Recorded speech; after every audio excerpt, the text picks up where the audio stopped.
In the top left corner, we have our Terran player who went for battle cruisers, which didn't go over so well in the last game. It is from Team OCL2. It is Mark. Yes, indeed. And his opponent, a man which pretty much wants to live the intro of Heart of the Swarm life, bringing down battle cruisers left, right, and center, making it rain not only Terrans, but battle cruisers as well. Strong's repeat. I could just imagine like the Hydralisk singing, "It's raining Terran, hallelujah, it's raining Terran, oh yeah." So. Yeah, that'd be funny. Like I always pictured Hydralisk to have like this sort of a breathy voice, but it would actually be really funny if they had amazing singing voices. Yeah, what if they sound like Michael Jackson? I mean, they dance to Thriller, so they do. Maybe they're actually very very musical creatures. Yes. Have you ever thought of that? I mean, we know that the Nidus has like really screechy scream, and but what if there's a Zerg unit that actually has an amazing capacity to do singing? You know, you just reminded me of a conversation that In Control had, I think on State of the Game or something, about the Nidus Worm being a unit that you generally want to be stealthy, but it just screams because it's like, guys, we need to let our opponents that we're Nidusing. Oh, and he suggested a change to the Nidus Worm, where every consecutive Nidus Worm would scream a little less loudly.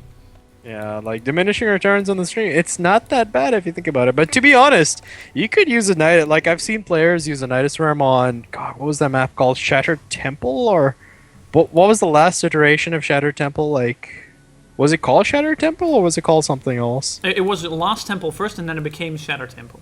Okay, it was like Shattered Temple, and like they had this guy was using like a Nidus play. And instead of like Nidusing the guy's main, he would Nidus outside of his main just to transport a crap ton worth of Hydralisks outside. And oh my goodness, it was pretty epic. And then he would like Nidus in the main. So the guy was like, he pulled away from his natural to check his main initially. Then his main was under attack. Yeah. And then actually his natural was under attack. Then he pulled back from his main, and then his main had Niduses. So many Niduses.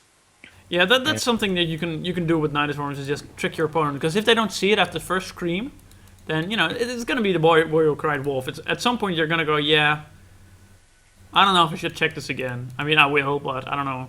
And then that's where they miss things. Yeah, I mean, I like Niduses, but I think that they should be, like, rebalanced in terms of cost. Because it's like, it's 100 every time. Yeah. And that's something that could be going for something else. Yeah, and the biggest issue about a Nidus isn't really any of the more obvious mechanics. It's really that it poops out units very, very slowly. So, poops or vomits? Like, is that... Which end of the Nidus is that, Ryder? It spits out units rather slowly. So it just takes... Like, if you have a big army, it takes so long for it to get out. And because you're Zerg, you tend to have a lot of different units. It's not like, oh, well, I need to get 1 or 2 Ultras in your base and I'll be good. That's just not going to cut it. Yep. And also the fact that every time units go into a Nidus, they're pretty much checking its prostate. So far, it's quite healthy, Ryder. Well, that is true. Be sure to regularly move your units through a Nidus in order for it to lead a healthy life.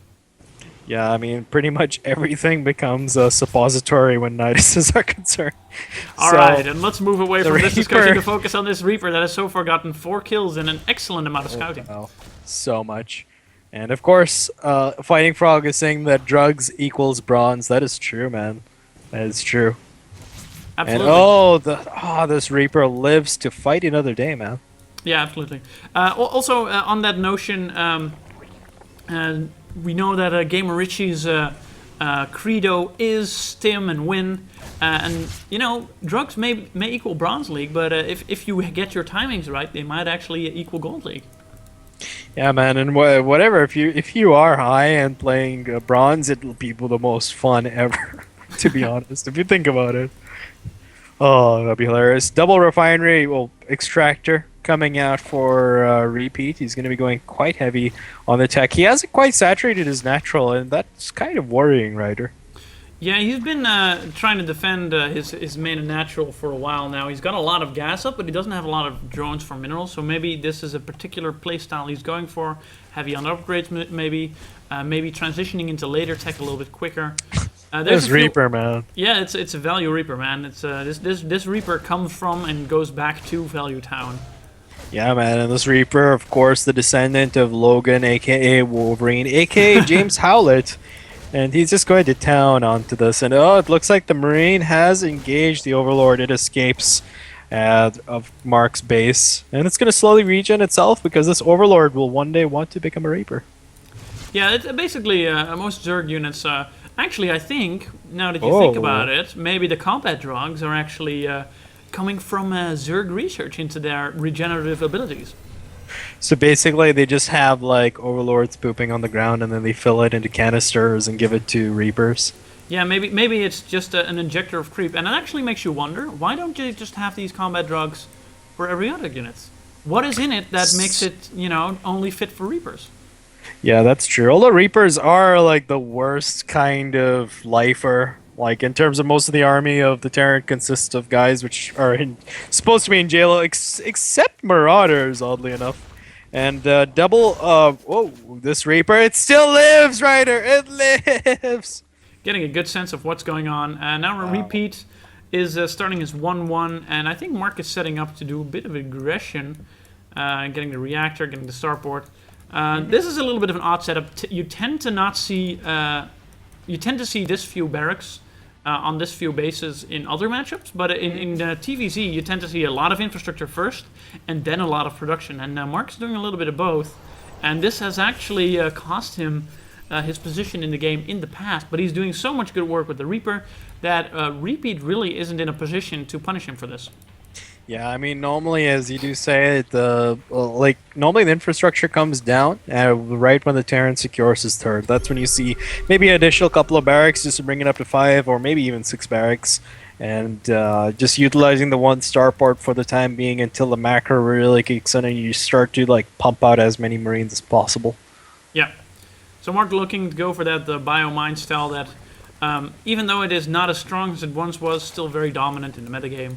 Actually, I'm not kind of curious about this, but have you seen a lot of Terran players deviate from this style yet? Or is it pretty much the same? Yeah, actually, I've seen a lot of Terran players utilize a mix of Marauder, Marine, and of course, Tank. I still feel that this style is really, really good because Zerg players may not bring over some of that crucial detection, and it could end up costing them quite a bit. Oh yeah. Yeah, it does have, of course, that little bit of a surprise factor if the Zerg is not appropriately prepared. And it can be one of those things where, well, maybe I saw the factory, but I didn't really see the reactor going down on the factory. So I know you have a factory, but you're supposed to have one. But the reactor really tells me, okay, he's actually making mines, so I need detection. But maybe I missed that. And, there's this little bit of the same sort of thing that you have in ZVP, where you sometimes can't be sure of what your opponent is doing. You can only really cross off things that he isn't doing. So he's going bio instead of mech, but you don't know if he's going for tanks or mines. So you're gonna have to get overseers. And if your opponent's going tanks, then that's too bad. But now you have overseers. Yeah, I mean, I would really like to see a tank transition with an additional factory being added on because tank's still a good unit, and I once saw Bomber mix in tanks and mines. That was before the nerf, though, and he made it work. It was really, really nice. Yeah, absolutely true. Of course, with the army there and the attack upgrades are coming down, so it does look like Mark is setting himself up for a position where, as the game goes longer, maybe he wants to add in some tanks, maybe he wants to add in some air units. He definitely has the opportunity to do so. Ooh, this drop came back. Why did this drop come back? Oh, because he saw this. Yep. Mark knows that this is going to be a bit of aggression coming out from Repeat, so he spreads out his mines very, very well, actually.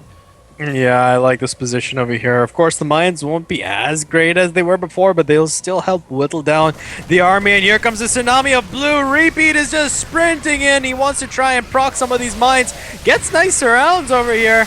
And, it looks like, for the time being, Mark will hold and come out the better of that trade. Yeah, that was a good split by Mark, mitigating a lot of that damage from Repeat's army. And this means that Mark is in a good spot, while Repeat, he committed a lot of resources to this attack, but didn't really get a lot of return. Round 2. Oh, round 2. A large batch of Zerglings gets picked off. This third is taking a lot of fire, but I think this attack is going to be resolved by Mark's superior army count here. Yeah, I mean, oh, he even picks off an Overlord for his troubles. That's always a nice pick off, as it also lowers the Zerg supply count, so it's something that, like, lesser Zergs may need to take into account that, oh, snap, I really need to make more Overlords as the game goes on, and this attack from Repeat, he just wants to kill Mark outright right now, because the thing about Terrans is, the more bases they get, the better they seem to macro in comparison to Zerg. Yeah, it is true that there's a bit of a discrepancy in how the production ramps up for each race. Meaning that in the later stages, Terrans just have a lot better time. Oh, there's a lot of mines, not Burrow here. He gets them down stacked up. Oh, Army squeezes in. Nice hits Oh, there the mines! They borrowed! Oh, not enough. It's not enough. But Mark manages to save some of the bio in the medevacs. More mines are going down. Getting the mines down seems to be a big trouble for a lot of Terran players, and Mark is definitely among them. A lot of damage being done by these forces from Repeat, and I think this attack is a lot more successful than the last one. Yes, indeed. This is a very, very cost-effective attack, and I do believe he skipped the Spire altogether just to put on all this pressure. And, oh, behind this, we do see a drop from Mark at the third, and he's the drop still is here, but he's throwing down a Spore Crawler, and I gotta say, Repeat is doing an amazing job here, and he's gonna go after the third again, Ryder. Yeah, this is a lot of good Zerg aggression that normally we don't get to see, but Repeat is showing that without those Mutilicks, I just have a lot of money where I can do this over and over again, and even if I don't get a good trade once, then, you know, that's fine. Yeah, but the only downside is he needs to start making more Banelings, because Zerglings versus this much bio, it's like once the sim comes into play and the upgrades come into play, the Zerglings just can't really go toe-to-toe anymore. Yeah, absolutely, but Strong Repeat does get to pick off the third of his opponent, and that's going to be a big hit for Mark, meaning that every consecutive minute in this game is going to be a minute where he gets a little bit more behind from where he used to be. He does have a lot of mines now, so he can start pushing out onto the map. Oh, drops at the third again, Mark. He's trying to put on as much aggression as possible, but it will get cleaned up, and the Widow Mine does go down. And now Mark is beginning to step on the creep, which is already halfway across the map. Good creep spread there by Repeat. Yeah, and I think Mark is going to go all in at the moment. He just has to be careful of the Banelings. If he can pick off the Banelings, Ryder, he has a good chance of actually taking this game. Yes, that he does.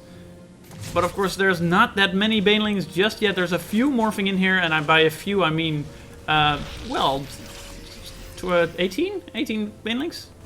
Yep, I mean, he's got a total of 19 on the field. He's really got to be careful about not overcommitting here. Tries to bait the army. He's slowly leapfrogging up. And here we go. Could be the final fight. A lot of the Banelings have just... Oh, great connects. Yeah. And that is Mark's entire army, who now has to reproduce at home, hoping that he can hold on with the reinforcements he's making. Mutalisk, 15 of them are coming out from Repeat, realizing that this is what's going to give him the edge in this stage of the game. And this is actually a really tough position for Mark, because he doesn't really have a third. He has a third command center, but it's a planetary, and it's, you know, and it's a little bit of a vulnerable position. There's also a gap in the wall. Sure, he can utilize that choke, but at the same point in time, it's not really ideal. He did lose a lot of infrastructure at the third as well. I think there was like a few barracks over there. So he just can't really macro as well as the Zerg. I mean, he's doing a really amazing job right now. Oh, the Mutalisks are on that field, Ryder. They find this planetary fortress and they'll go to town. Yeah, this is going to fall. There's no turrets or anything with it. Mark has been beaten back, and... oh, the mines get down, but there's no burrow, so it takes a while for them to go off. A lot of good Baneling hits, and I think Repeat's going to take this engagement. Yeah, because it's like you need a lot of Banelings to really deal with the Terran bio, and that's why he was doing such a great job, and now the Mutalisks are going to town in the main, and oh, Mark, he's going all in right now, sends his forces across the field. No Banelings, though, so he can actually do quite a bit of damage with his force. Yeah, I think Repeat is underestimating the amount of army that Mark has left in his position, and is deciding instead to opt to take out reactors and add-ons and do a lot of infrastructure damage, meaning that whatever follows up is going to be crippled. But it's this army that's here now is, I think, the biggest concern for Repeat. Yeah, this is like one of the downsides of going for Mutalisks. You have like no real way of dealing with this sort of aggression. Yeah, the Mutalisk army is not what's going to help him defend this. It is, therefore, that they're probably best at a Mark's base, trying to deny this whatever follows up, and then use the army that he can muster up in Zerglings and Banelings to try and take out as much of this. But Mark is doing a fantastic job of pre-splitting. Look at these units. Very little surface area for Banelings to do a lot of damage on. Mark knows what makes this army work, and he's able to pull it off. Yeah, but the Banelings, there are a lot of Banelings over here. They're going to be rolling on in. Oh, is he going to try and get a flank? Beat's trying to set up a flank right now. Oh yeah, that's a really, really good move. There's a few mines in here, but really only 3. Good splitting by Mark, but there's a lot of Banelings that are rolling in, taking out a lot of the Marines, and there's not that many left. There's a ton of medevacs, though. But this army is history, and I think that is also the same for Mark's leash in this tournament. The medevacs are returning. There's only a handful of units at Mark's natural. Actually, that's a lot of units at Mark's natural. If he goes in, he could actually do a lot of damage. Mark, you need to send those units. It's going to be very, very close, though. Mutalisk realizing this is a lot of Marines, want to pull back. Yeah, because it's like there's so many medevacs that he could actually make it work. Well, maybe, but it's definitely on his last legs. The Zerg, he's out of money, Ryder. He's only making 12 Zerglings. Oh, this is going to be a base race, and Repeat does have the more mobile army, but Mark has an army that I don't think Repeat can really engage head-on, at least not with the Mutalisks. Oh my god, the Widow Mines! They hit! So many cocoons get picked off. Only one cocoon leaves, and Mark may have actually done it. But where are the others? Where are the Banelings? This is an amazing play by Mark, who is actually from the remnants of his bases. He's able to manage to make this happen. The hive goes down. If Repeat wasn't in so much trouble. Yeah, the Banelings. Oh, there's the split. It has to be a perfect split, but that's a good hit on the Banelings. Mark's army there's so much still left. Isn't dead just yet. There's still mines, and the mutants are gonna fly right over him. One hit, but it's not enough, and I think that this is gonna be the end. What an amazing game we're witnessing here, and it's not over yet. He's running away. This is a lot of Mutalisks. Even if Mark manages to not die with these medevacs that he has left, which he will, I wonder if he can muster enough forces to do enough damage to kill off these mutas. He can't. There's just too many Mutalisks, and they're just gonna just stand there man mode, and I think this is all she wrote. What an amazing game we've witnessed.